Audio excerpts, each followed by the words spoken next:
I guess I started professional snowboarding when I did the Professional Snowboard Tour of America back in 1991. Started my half-pipe career, and then a couple of years later I got way more into big mountain riding than the half-pipe.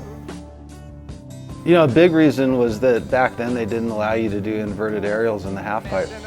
I was really trying to go in that direction. You weren't allowed to do them in contests, and then big mountain contests came along and you could do whatever you wanted to do in those contests. So I switched and just focused on doing those. I opened Wave Rave before I had a pro snowboard career.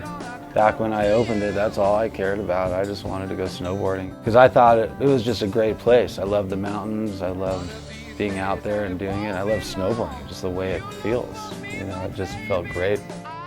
What I really noticed is the guys that were in that industry that got to ride the most were the guys that owned shops at ski areas. It was the guys that were in the mountains, and the business to have in the mountains was a shop.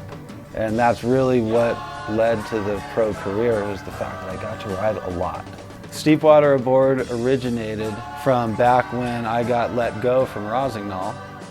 And I was working with Rosignol for a long time.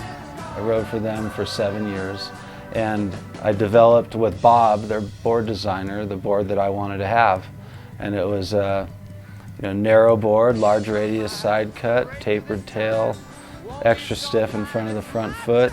I knew that if I wanted to continue to do contests, I needed to have that board. And so I just realized I had to make them myself. But it all comes really from Bob, from Rosignol and his designs.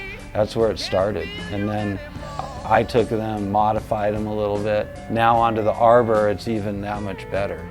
I think Arbor was the right brand because, for one, I've carried them since they started in our store. I've been good friends with Bob, the owner, for a long time. The changes that we've made from the original board have really brought it to a more modern feel.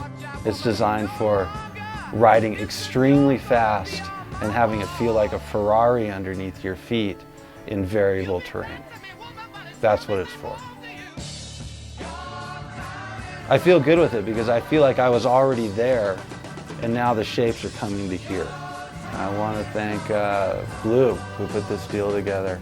My friend Blue is no longer around with us. She talked to Bob and she said, hey, why don't you and Steve put this deal together and why don't you make the Steepwater boards? And Bob's like, okay, let me talk to him. Bob came and talked to me and he said, what if we make the Steepwater boards?